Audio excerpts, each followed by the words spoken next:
मुझे लगता है कि आज का जो ये क्षण है ये बड़ा इमोशनल है, व्यक्तिगत रूप से मेरे लिए भी, क्योंकि 3 साल पहले इसी महीने में 1 सितंबर को जब मैं भारत सरकार में था तो इंडिया पोस्ट पेमेंट बैंक की शुरुआत करने का अवसर मुझे मिला था। भारत के सम्माननीय प्रधानमंत्री आदरणीय नरेंद्र मोदी जी ने तालकटोरा स्टेडियम से उसे लॉन्च किया था। इंडिया पोस्ट पेमेंट बैंक के लॉन्च के 2-3 दिन पहले कुछ पत्रकार मेरे पास आए थे और उन्होंने मुझसे पूछा कि इससे फ़ायदा क्या होगा।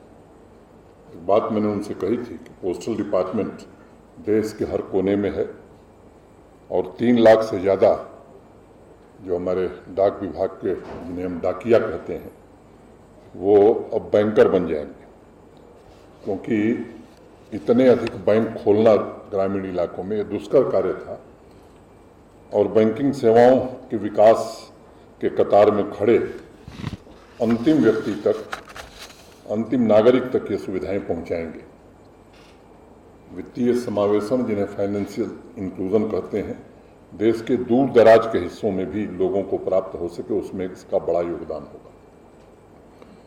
गाँव वालों का भरोसा बहुत होता है डाकिए पर। मैं समझता हूं कि सामान्य रूप से केवल वो एक ज़माना था जब चिट्ठी पहुंचाता था और अनेक हमारे बुजुर्ग या बहनें या माताएं जो पढ़ना नहीं जानती थीं, उनके लिए वो चिट्ठी पढ़ करके उनको समाचार देने का काम भी करता था।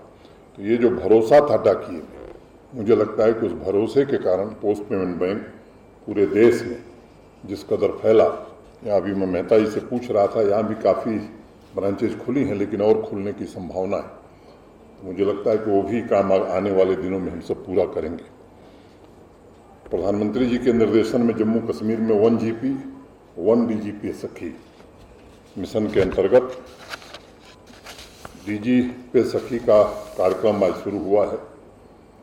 मुझे पूरी उम्मीद है कि हमारी बहनों पर, गांव वालों को जितना भरोसा पोस्टमैन पर है, उससे कम भरोसा हमारी बहनों पर नहीं होगा और सिर्फ पैसा निकालने या जमा करने का केवल वो काम नहीं करेंगी, बल्कि एडिशनल सर्विसेज भी दे पाएंगी। किसान मानधन योजना है, किसान क्रेडिट कार्ड योजना है, बाकी अनेक सर्विसेज वो दे सकती हैं। एक सुझाव डॉक्टर सहरीज को मैं दूंगा कि एक कार्यक्रम हम लोग यहाँ चला रहे हैं, 360 डिग्री फाइनेंशियल सर्विसेज की ट्रेनिंग अनेक युवाओं को यहाँ दी जा रही है बॉम्बे स्टॉक एक्सचेंज के सहयोग से। एक सेंटर श्रीनगर में है, एक जम्मू में। कोविड के कारण जितनी संख्या में लोगों को ट्रेनिंग दी जा सकती थी, शायद उसकी रफ्तार थोड़ी कम हुई है, लेकिन अभी तक 1000 लोग ट्रेन हो चुके हैं। मुझे लगता है कि ये जो आज बहनें हमारी चयनित हुई हैं, हमारे DPI के कुछ साथी वहाँ, उनके साथ उनको यहाँ भी भेजा जा सकता है, या मुझे लगता है कि हमारे ही लोग मास्टर ट्रेनर बन जाएं। इन बहनों को अगर हम वो ट्रेनिंग भी देते हैं तो इनकी आय का जो स्रोत है वो निश्चित रूप से काफ़ी बढ़ जाएगा। अभी डॉक्टर सहरीज ने विस्तृत प्रेजेंटेशन किया है और मुझे लगता है कि 2000 गाँव में ये सुविधा पहुँचाने का प्रयास प्रथम चरण में हो रहा है। ये न मान लें कि लक्ष्य 2000, ये फर्स्ट फेज में 2000 महिलाओं तक ये सुविधा पहुंचाई जा रही है। 80 बहनों को आज चयनित किया गया है और मुझे उम्मीद है कि जल्द ही 1 ग्राम पंचायत 1 DG पे सखी के लक्ष्य को हम सब प्राप्त करेंगे। और मैं आज कहना चाहूँगा कि ये बैंकिंग की होम डिलीवरी करने में सबसे ज़्यादा सहायक ये हमारी बहनें बनने जा रही हैं। तो एक नई शुरुआत जम्मू कश्मीर में हुई है कि अब बैंकिंग की होम डिलीवरी भी हो सकती है। कई बार लोग सवाल करते हैं, मेहता जी ने बड़ा विस्तार से बताया कि ये जनधन, ये DG धन, फाइनेंशियल इंक्लूजन, इसके फ़ायदे क्या। मुझे लगता है कि मैं उसमें वक्त नहीं जाया करता हूँ, लेकिन एक दूसरा पक्ष में उजागर करना चाहता हूँ। सामान्य रूप से गाँव का मैं भी रहने वाला हूँ, आप में से अधिकांश लोग गाँव में रहते हैं। जब हमको पैसे की ज़रूरत होती थी तो साहूकार से, सूदखोर से पैसा हमारे लोग लेते थे, और एक बार जो इस कर्ज के कुचक्र में फंस जाता था, हेवी इंटरेस्ट देना पड़ता था, तो उससे निकलना बड़ा मुश्किल हो जाता था। और मुझे लगता है कि आज का जो कार्यक्रम है वो ये जो गांव में साहूकार या सूदखोर लोग हैं जो हेवी इंटरेस्ट रेट पर पैसा देते हैं उनसे मुक्ति का एक नया रास्ता आज डॉक्टर सहरीश विपुल पाठक जी की पूरी टीम ने, मैं समझता हूं कि एक नया रास्ता प्रारंभ किया है। फ्रेंच एक अर्थशास्त्री थे थॉमस पिकेटी, एक किताब उन्होंने लिखी कैपिटल, और ये जो साहूकार वाली व्यवस्था है उसके बारे में उन्होंने एक शब्द इस्तेमाल किया, ब्लैक होल ग्रोथ।